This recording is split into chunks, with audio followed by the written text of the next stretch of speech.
Class 12-এর third সেমিস্টারের ছাত্রছাত্রীদের জন্য আজ আমি নিয়ে চলে এসেছি তোমাদের বাংলা বইয়ের একটি উল্লেখযোগ্য কবিতা ধর্ম, শ্রীজাত বন্দ্যোপাধ্যায়ের লেখা ধর্ম কবিতার গুরুত্বপূর্ণ প্রশ্ন উত্তর। এই প্রশ্ন উত্তরগুলি তোমাদের পরীক্ষার জন্য খুবই গুরুত্বপূর্ণ।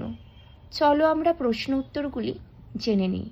দেখো, প্রথম প্রশ্ন, কবি আব্দুল করিম খাঁ, আইনস্টাইন, লেনিন প্রমুখ ব্যক্তির ধর্ম উল্লেখ করেছেন কেন? দেখে নাও। সৃষ্টিশীলতার গুরুত্ব বোঝানোর জন্য, মনে রাখবে।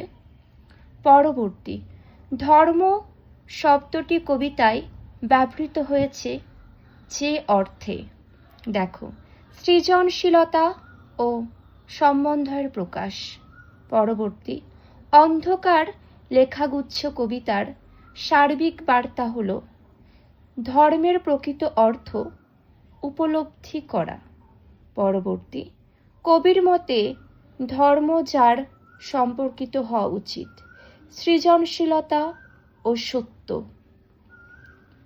সত্যি, ধর্ম তো এমনই হওয়া উচিত, তাই না?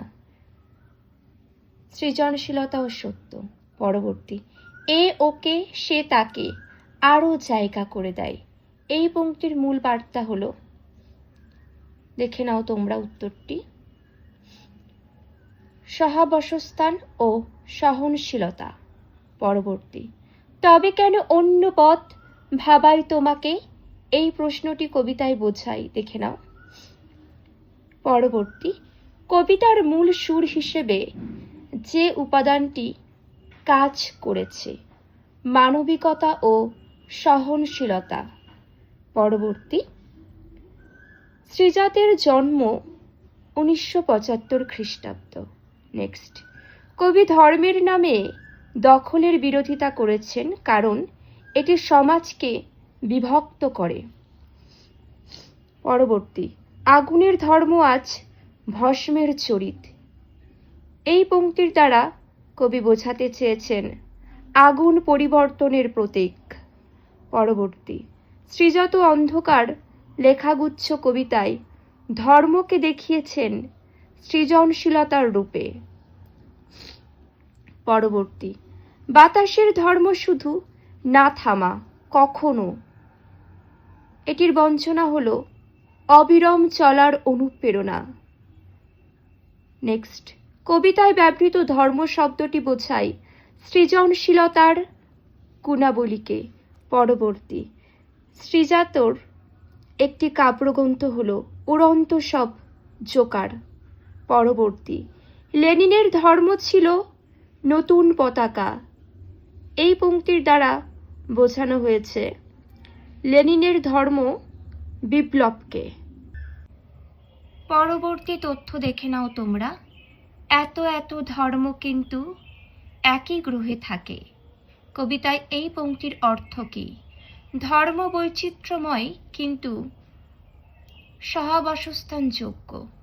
পরবর্তী, শ্রীজাতর অন্ধকার লেখাগুচ্ছ কবিতা যে ধারার কবিতার অন্তর্ভুক্ত?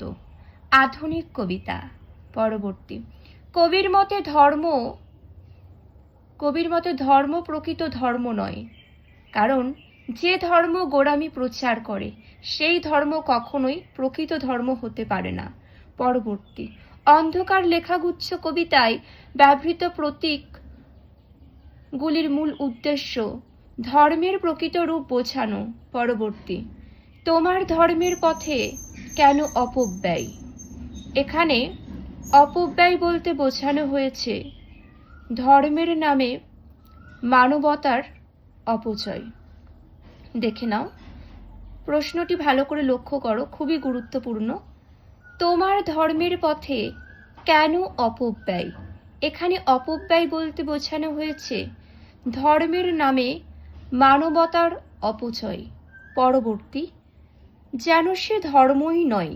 অন্ধকার লেখাগুচ্ছ কবিতার শেষে পংক্তির অর্থ হল ধর্মকে ব্যবহার করে দখলদারিত্ব ঠিক নয়। মানে ধর্মকে ব্যবহার করে যে সমস্ত মানুষ নিজেদের সমস্ত কিছু চরিতার্থ করছে, দখল করছে, এগুলি করা কখনোই ঠিক নয়, এটাই বোঝানো হয়েছে মূলত। পরবর্তী, ভারতবর্ষে ভক্তি ধর্ম আন্দোলনের অন্যতম ব্যক্তিত্ব হলেন কবির। নেক্সট, পদার্থবিজ্ঞানে আইনস্টাইন নোবেল পুরস্কার পান 1921 খ্রিস্টাব্দে। পরবর্তী, অন্ধকার লেখাগুচ্ছ কবিতার সার্বিক প্রতিপাদ্য হল প্রকৃত ধর্ম মানে সত্য, শিল্প ও মানবতা। নেক্সট, আব্দুল করিম খাঁ কোথায় জন্মেছিলেন? উত্তরপ্রদেশে। নেক্সট, ভ্যান গঘের কর্ম ছিল উন্মাদনা। ভ্যান গঘ ছিলেন চিত্রশিল্পী একজন। পরবর্তী, কবির মানুষকে কোন পথে থাকতে বলেছেন? সত্যের পথে। নেক্সট, কবি শ্রীজাত ধর্মের দখলদারিকে কি বলেছেন? দেখে নাও, প্রতিষ্ঠান অনুগত্য।